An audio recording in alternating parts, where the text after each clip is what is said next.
하나님이 우리에게 기도하기 원하십니다. 그래서 우리 주님이 우리에게 친히 기도를 가르쳐 주셨습니다. 지난주에 배운 주기도문입니다. 기도의 모범과도 같고 어떻게 기도할지 모르는 사람들은 주기도문의 의미를 깊이 새기면서 주기도문을 반복하는 것도 큰 능력입니다. 주문 외우듯이 반복하는 게 아니라 그 의미를 깊이 새기면서 반복하면 참 좋습니다. 주님이 가르쳐 주신 기도를 요약하면 두 가지 기도가 되는데, 첫째는 하나님께 영광과 감사, 찬양을 올리라는 것입니다. 진심으로 하나님을 인정하고 하나님께 감사하라 라는 내용입니다. 또 하나는 개인을 포함해서 우리를 위해서, 공동체를 위해서, 가족을 위해서 기도하라 라는 것입니다. 일용할 양식, 육의 양식도 구해야 됩니다. 영의 양식도 구해야 됩니다. 또 마음의 양식도 필요합니다. 이 양식을 위한 기도를 하라고 말했습니다. 또 용서하라고, 우리가 용서받은 것처럼 용서하는 자가 되자고 우리를 위해 기도하라고 했고, 시험은 누구에게나 오지만 시험에 빠지지 않도록, 시험을 이겨내고 유혹은 물리치고 시련은 견뎌낼 수 있도록 서로를 위해 기도하라 말했습니다. 개인을 위한 기도, 나만을 위한 기도가 아니라 서로를 위해 기도하라고 주님이 기도를 가르쳐 주셨습니다. 주님이 친히 이렇게 기도를 가르쳐 주신 이유는, 또 기도하는 모습을 부지런히 보여주신 이유는, 너도 기도를 아는 사람 머물지 말고 기도하는 사람이 되라. 이게 중요합니다. 기도해서 응답받고, 기도해서 치료받고, 기도해서 복을 받은 그 사람을 아는 사람 아니라 기도하는 저와 여러분 되기를 주님의 이름으로 축복합니다. 마르틴 루터도 얼마나 바쁘고 분주했습니까? 종교개혁을 하고 교구를 맡아서 또 성경을 번역하고, 그가 와중에 찬송가 내주는 강한 성요, 그 배경음악이 저는 마르틴 루터가 작곡한 곡입니다. 얼마나 분주했습니까? 성경을 주석했습니다. 3천여 권의 책을 썼습니다. 그가 바쁘고 분주할수록 기도하는 시간을 줄인 게 아니라 기도하는 시간을 더 늘렸다는 거예요. 더 분주할수록 하나님 앞에 기도하는 시간을 늘렸습니다. 우리 주님이 평상시 얼마나 기도를 많이 하셨습니까? 평상시 길 다니면서도 주님이 기도하셨을 거예요. 삶의 현장에서도 주님은 기도하셨습니다. 그럼에도 불구하고 우리 주님은 한적한 곳을 찾아가셔서 밤이 새도록 기도하시기를 즐겨하셨고, 이른 아침, 해가 뜨기 전에 이른 아침에 장소를 찾아가서 기도했다는 것을 통해서 우리가 삶의 현장에서도 기도가 필요하지만 정해진 예배 성전에 와서 기도하는 게 얼마나 중요한지를 우리에게 보여주고 가르쳐주는 겁니다. 여러분의 가정에서, 여러분의 직장과 사업장과 삶의 현장에서 당연히 기도해야 됩니다. 더 나아가 여러분, 기도의 자리, 우리에게 주어진 성전이라는 기도의 자리, 함께 기도하는 기도의 시간이 있는 그 시간에 나와서 기도하는 것, 예배하는 것, 이것도 굉장히 중요합니다. 그래서 여러분, 이 기도하는 성도가 되기를 다시금 결단하고, 삶의 기도와 더불어 성전에서의 기도가 병행되는 우리 아름다운 교우들 다 되시기를 축복합니다. 오늘 주님이 이렇게 기도에 대해서 가르쳐 주시고, 앞으로 또 몇 주간 어떻게 기도해야 되는지를 가르쳐 줍니다. 오늘 본문에는 예수님이 한 비유를 통해서 간청하여 기도하라, 따라합니다. 간청하여 기도하라. 네, 간청하여, 간절히 청하여 하나님 앞에 기도하라라고 간청하는 기도의 중요성에 대해서 알려주고 있습니다. 그래서 오늘 저와 여러분이 예수님이 가르쳐 주신 간청하는 기도를 함께 배워보고 실천해 나가기 원합니다. 간청하여 간절히 하나님 앞에 구하면 하나님이 응답해 주십니다. 그런데 여러분, 이 간청하는 기도를 할 때 중요한 것이 있어요. 먼저 선행되어야 될 중요한 세 가지를 한번 살펴보려고 합니다. 간청하여 기도할 때 필요한 첫 번째가 있다면 그것은 함께 따라합니다. 선한 의도로 간청하라. 의도가 중요합니다. 기도할 때 어떤 의도로 기도하느냐가 너무 중요합니다. 사람이 무언가 행동을 할 때 의도를 갖고 행동을 하잖아요. 그 의도가 선한 의도인지 악한 의도인지 이거 너무나 중요합니다. 기도할 때도 마찬가지예요. 선한 동기와 선한 의도가 있어야 되는데 이런 의도가 없어요. 기도해가지고 간절히 그냥 생떼를 부리듯이 기도해서 나 좀 잘 먹고 나 좀 편안하고 나 좀 행복했으면 좋겠어. 물론 그것도 중요합니다만 더 선한 의도가 있는지, 이를 통해서 나뿐만 아니라 우리를 위해 기도하라는 주님처럼 이 기도의 응답을 통해서 나뿐만 아니라 내 가족이, 우리 교회가, 내 주변이 좋아질 수 있는 이런 선한 의도, 동기, 목적이 필요하다는 거예요. 목적 없는 기도하지 말고 선한 의도를 갖고 기도해라 말씀하십니다. 오늘 본문에도 보니까 함께 읽습니다. 11장 6절입니다.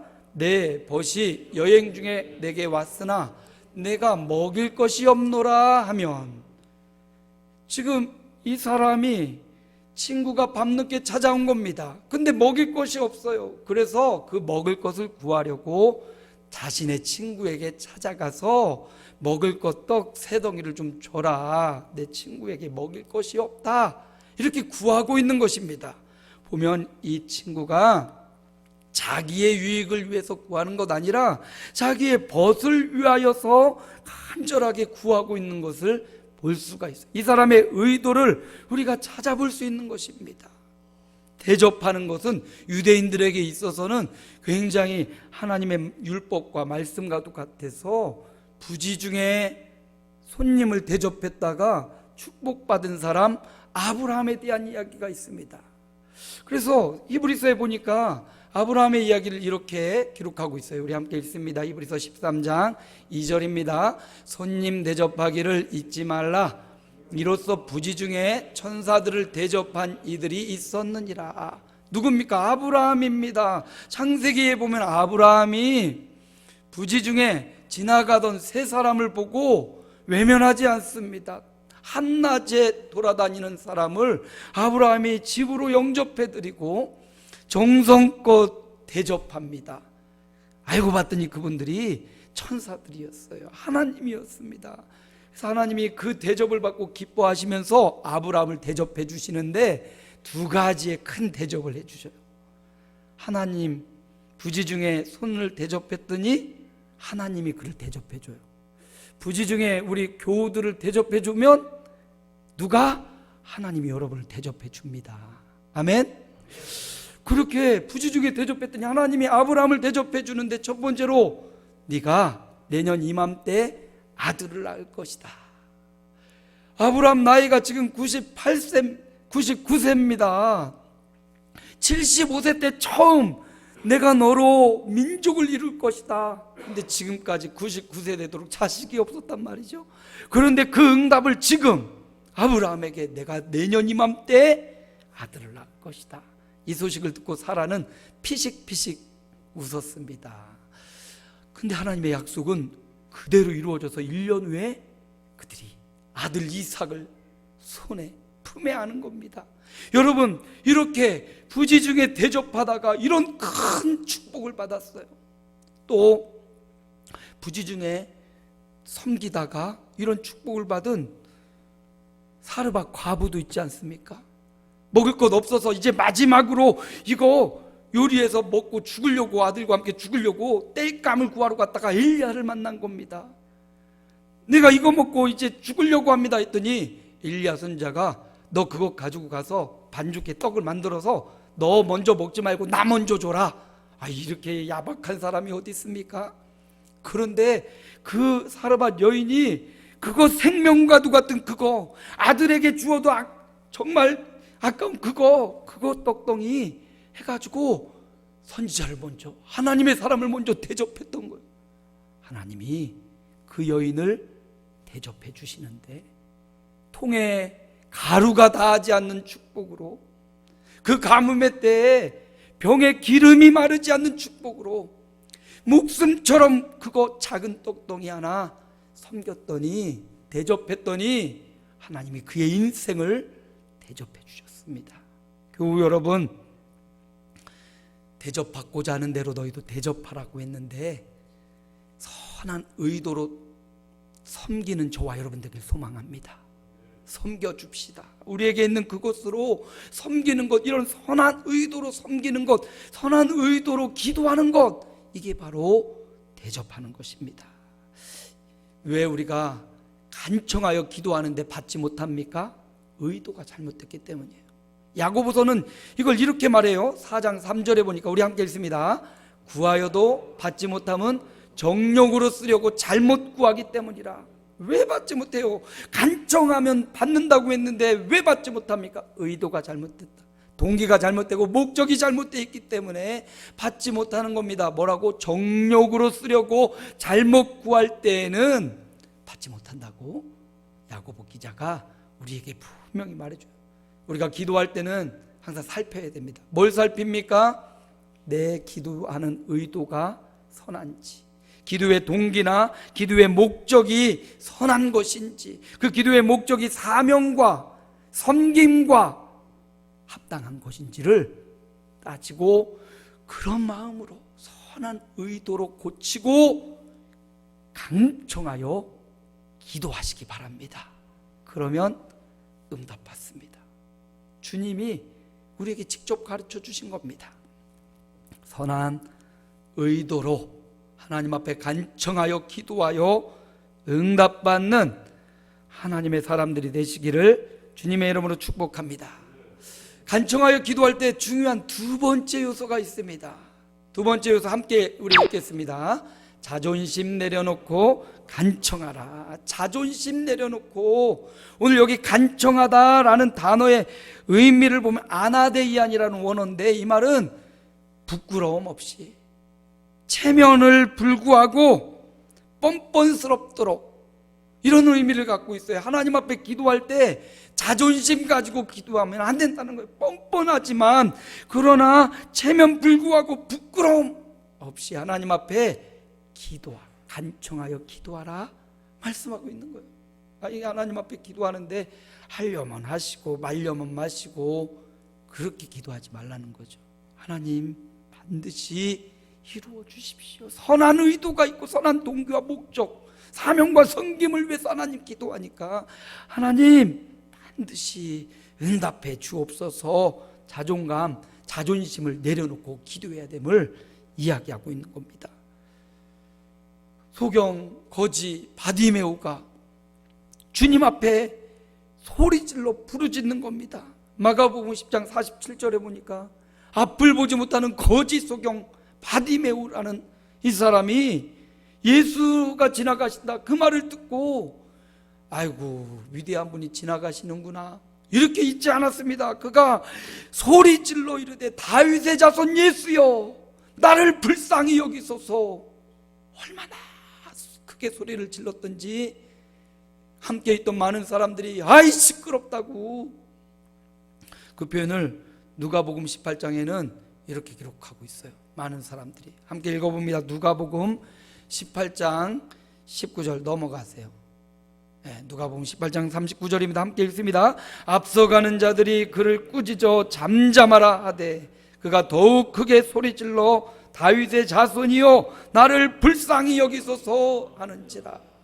예, 그렇습니다. 많은 사람들이 꾸짖을 정도로 너 좀 조용히 하라고 자존심 상하게 자존심을 완전히 끌 거예요. 여러분, 거지도 자존심은 있습니다. 근데 그 자존심을 끌고 조용하라고 거지 같은 것 앞도 못 보는 네가 뭘 지금 예수가 지나가는데 소리 지르냐고 거기서 자존심 상한다고. 그래, 다음에 조용히 한번 만나보지. 그러고 만약에 다음 기회로 미뤘다면 그는 남은 생애 동안 주님을 만나지 못했을 겁니다. 그런데 그 자리에 자존심 상한다고 멈추지 않고 살아계신 하나님의 아들 예수님에게 다윗의 자손이여 나를 불쌍히 여기소서 더 소리질러 주님을 찾았습니다. 주님이 그렇게 간청하는 소경 바디메오의 간청을 외면하지 않으셨다는 겁니다. 나 좀 고쳐달라고, 나 좀 봐달라고 하는 부르짖는 바디메오의 외침, 기도를 외면하지 않고 주님이 보게 하시고 주님이 고쳐주셨습니다. 자존심 내려놔야 됩니다. 성경에 또 한 사람 나옵니다. 나아만이라는 사람입니다. 온몸에 나병 들렀습니다. 아람의 군대 장관이라는 명예를 갖고 있습니다. 힘이 있습니다. 돈도 있고 명예도 있습니다. 권력도 있습니다. 그런데 온몸에 고치지 못할 부치병에 걸렸어요. 인생의 기회는 어떻게 보면 고난이라는 통로를 통해 우리에게 찾아옵니다. 온몸에 나병 들린 이 고난을 통하여 나아만은 살아계신 하나님을 만날 기회가 찾아온 겁니다. 우리 인생에 고난이 왔다면 그 고난은 오히려 하나님이 우리에게 축복을 주시려는 기회일 수 있으니까 그 고난의 순간에 겸손히 하나님 앞에 엎드리시길 바랍니다.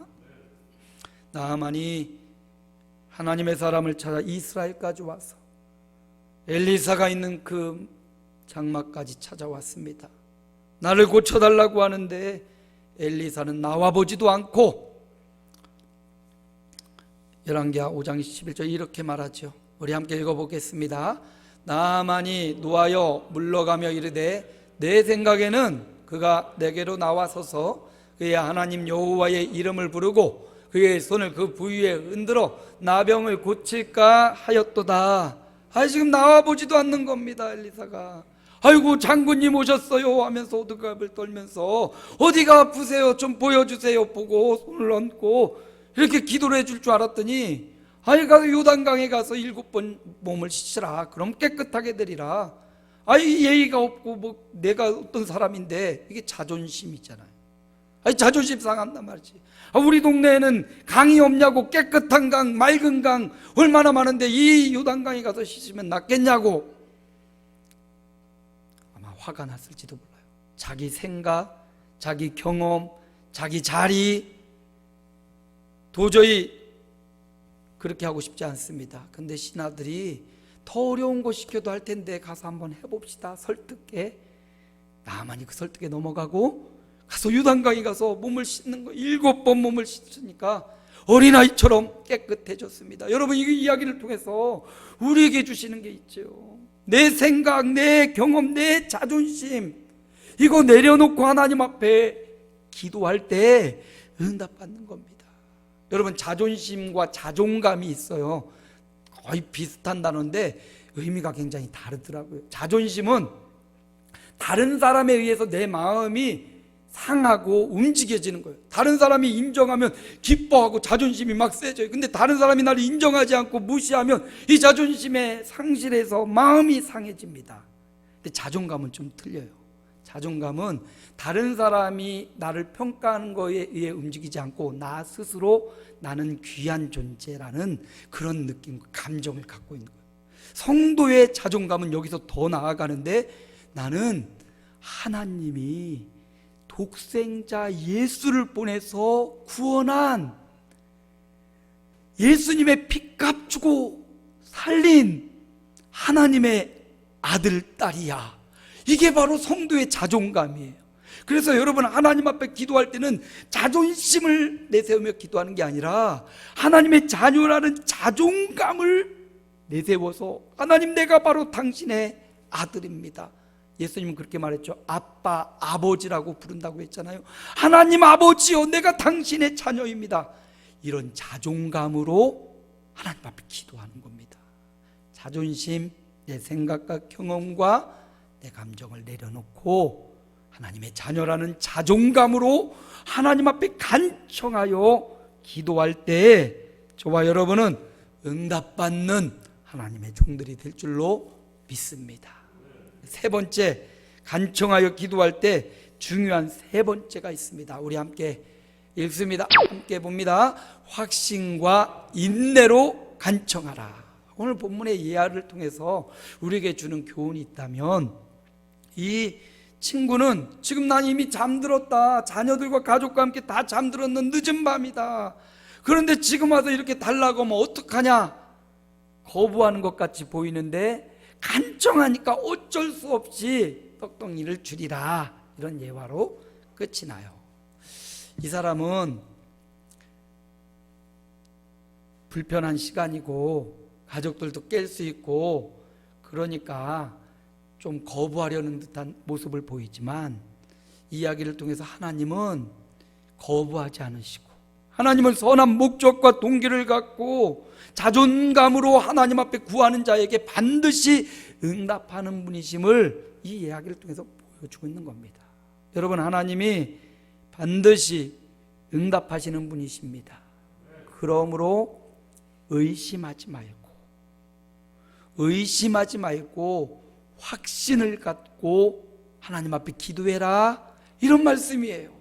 더 나아가 확신을 갖고 기도하되 한두 번 하고 낭망하거나 실망하지 말고 끈기 있게 인내로써 하나님 앞에 기도해라.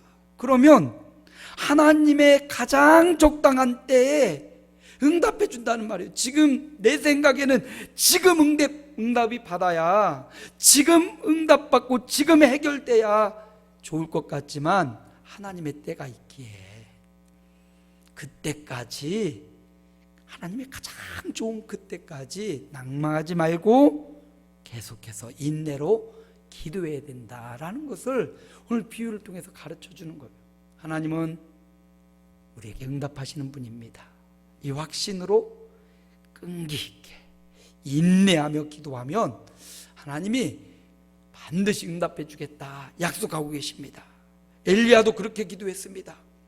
갈멜산에서 850대 1로 지금 대결이 벌어졌어요. 누가 참 하나님인지, 누가 응답하시는 분이신지.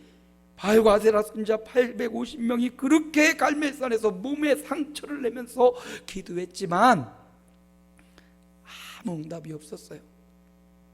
1시간, 2시간, 오전, 오후 다 지나도록 아무 응답이 없었습니다. 그런데 엘리야는 확신을 갖고 단 한 번의 기도했지만 그 제단 위에 의심할까 봐 물을 잔뜩 부어서 물이 흐르도록 해놓고 단 한 번 하나님 앞에 기도합니다. 그 기도의 내용이 열왕기상 18장 37절인데, 우리도 하나님이 나에게 응답하시고 우리에게 응답하신다는 확신을 갖고 우리 열왕기상 18장 37절 우리 함께 기도하는 마음으로 읽습니다. 여호와여 내게 응답하옵소서, 내게 응답하옵소서. 이 백성에게 주 여호와는 하나님이신 것과 주는 그들의 마음을 되돌이키시는 심을 알게 하옵소서 하매, 이렇게 확신을 갖고 하나님 앞에 기도했을 때 불이 하늘에서 떨어져서 그 물로 덮었던 그 제단이 불타오르는 응답을 경험했습니다. 여러분, 확신을 갖고 기도하는 것 이렇게 중요합니다. 베드로의 이야기에서도 나오는데요, 베드로가 배를 타고 갔는데 풍랑을 만났는데 예수님이 물 위를 걸어오시는 겁니다. 유령인 줄 알고 놀랐는데 보니까 예수님인 것 같아요. 주십니까? 나다 할 때 주님이 맞다면 나도 걸어오라 하소서. 걸어오라. 베드로가 풍랑이는 바다로 발을 딛고 물 위를 걷고 있다가 풍랑이 휙 일자 공포, 두려워서 주변을 살펴보다가 물에 푹 빠져버린 거죠. 그때 주님께서 베드로에게 하신 말씀이 마태복음 14장 31절이에요. 우리 함께 읽습니다. 예수께서 즉시 손을 내밀어 그를 붙잡으시며 이르시되 믿음이 작은 자여 왜 의심하였느냐 하시고, 믿음이 없으면 의심이 생겨납니다. 확신이 없어도 의심이 생겨납니다. 베드로가 잠시 의심해서 물에 빠져 죽을 뻔했습니다. 여러분, 의심하면 응답받기 어렵습니다.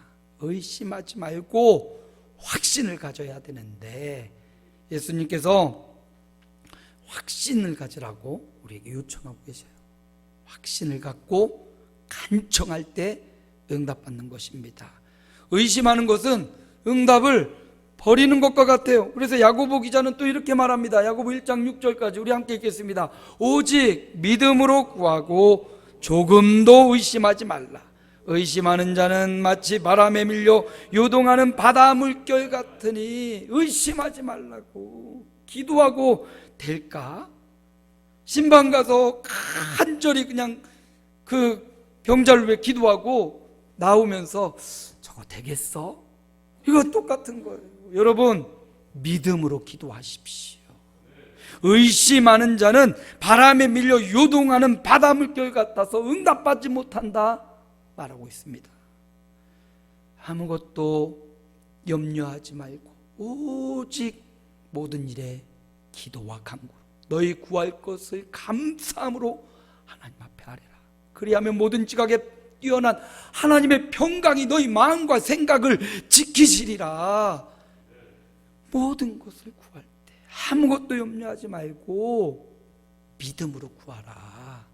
주님이 말씀하셨습니다. 성도 여러분, 의심하지 않고 확신으로 인내하며 기도할 때 그 간청하는 기도는 반드시 응답을 받습니다. 오늘 예수님이 지금 몇 주간 이제 기도에 대해서 말씀을 할 텐데, 주님이 가르쳐 준 기도에 대해서 말씀하시고 간청하는 기도에 대해서 말씀하고 계십니다. 우리가 어떻게 간청해야 될지. 간청하는 기대 생떼 부리는 기도와 같은데, 어렸을 적 어머니 아버지가 두 분만 데이트를 한다고 차를 타고 대전 시내로 나가시는 거예요. 막내거든요, 제가. 또 엄마 아빠 둘이만 가는 걸, 그거를 내가 보고 있을 수가 없잖아요. 따라가겠다고 눈치 없이 말이죠. 엄마 따라가겠다고 가다가 막 버스를 막 타고 가시길래 바닥에 누워버렸지. 야! 우리 엄마 내놓으라고. 차가 멈췄어요.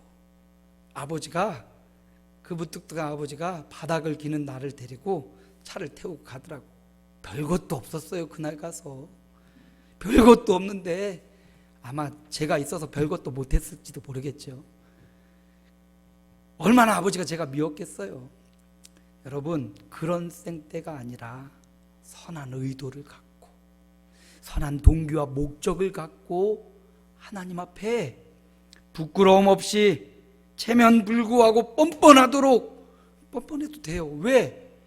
목적과 의도가 선하니까, 동기가 선하니까, 후히 주시고 꾸짖지 아니하시는 하나님이 계시니까 선한 의도로 하나님 앞에 때를 간청하며 기도합시다. 자존심이 아니라 자존감으로, 하나님의 자녀라는 이 자존감을 가지고 하나님 앞에 간청하여 기도합시다. 더 나아가 의심하지 말고 확신과 인내로 하나님 앞에 기도합시다. 아이, 목사님, 나는요 기도할 제목이 없어요. 뭘 모르는 소리입니다. 하나님을 모르고 우리 주변 사람들을 모르니까 이렇게 간청하는 기도를 드리지 않는 거예요. 나는 나 스스로 살만한데요. 여러분, 우리 인생이 언제 어떤 일이 벌어질지 모릅니다. 늘 말씀드리지만 지금 평안한 사람은 그 평안을 유지하기 위해서 간청하며 기도해야 되고, 지금 불안한 사람은 이 불안이 떠나가기 위해서 간청하며 기도해야 되고, 내가 평안하다면 내 자녀, 내 가족, 내 다음 세대를 위해, 내가 평안한 우리 주변 교우들을 위해, 가족들을 위해 간청하며 기도할 제목이 너무나 많은데 무심해서 기도하지 못하고 마음이 완악해서 기도하지 않는 것입니다. 오늘 주님이 친히 가르쳐 줬어요. 간청하며 기도하라고. 세 가지 간청하며 기도할 때 세 가지 중요한 걸 먼저 알아야 되는데, 그 첫째가 뭐라고요? 선한 의도로, 선한 동기와 목적과 섬김과 사명을 위한 기도를 하라고 했어요. 두 번째, 어떻게 간청하여 기도하라고요? 자존심 내려놓고 자존감을 가지고, 하나님의 자녀라는 이 자존감으로. 여러분, 살면서 이 자존감이 약한 사람들 자존심이 강해져요. 근데 자존감이 강한 사람은요, 자존심이 별로 상관하지 않습니다. 자존감이 너무 중요한 거예요. 여러분은 너무나 귀한 우리 아름다운 교회 성도들입니다. 여러분 너무나 귀한 하나님의 자녀들. 이 자존감을 높이고 자존심은 버려도 됩니다. 그리고 세 번째, 어떻게 간청히 기도하라고요? 의심하지 말고 확신과 인내로 하나님 앞에 간절히 청하여 기도하면 반드시 응답받습니다. 하나님은 전능하신 분이고 살아계신 분이라고 했는데요, 하나님이 시마다 때마다 알아서 척척척척 해주면 좋을 텐데 왜 우리에게 간청하여 기도하라고 합니까? 왜 간청할 수밖에 없는 그런 환경을 만드십니까? 왜냐하면 간청하는 기도에 유익한 점이 많기 때문이에요. 우리가 간절히 하나님을 찾고 간절히 간청하며 기도하다가 그 받는 응답보다 더 큰 유익이 있는데 하나님을 발견하게 되는 거예요. 간청하여 기도하다가 하나님을 깨닫게 되는 거야. 하나님을 알게 되고, 하나님이 이렇게 살아계시는구나, 하나님이 이렇게 응답하시는 분이시구나, 하나님이 이렇게 역사하는 분이구나. 간청하여 기도하다가 하나님을 알게 된다니까요. 하나님은 그 하나님의 마음을 우리가 알기를 원하셔요. 근데 그렇게 간청하여 기도하다 보면 하나님 마음을 알게 돼요. 그러니까 우리가 기도하는 게 얼마나 중요한지 하나님이 원하시는 겁니다. 간청하여 기도하다 보면 하나님을 알게 되죠.